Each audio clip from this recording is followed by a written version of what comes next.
Hello friends, in this video, we are going to discuss how we can add social links or website links on our YouTube channel. So let's start.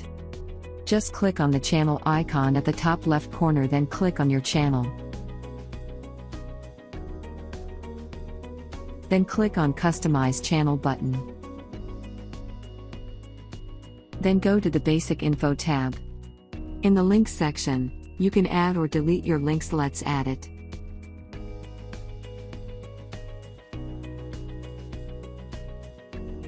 In the first box, enter the title of the website.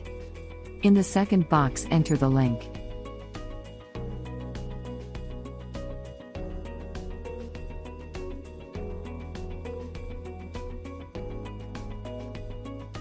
When you have done with all the settings, click on Publish button.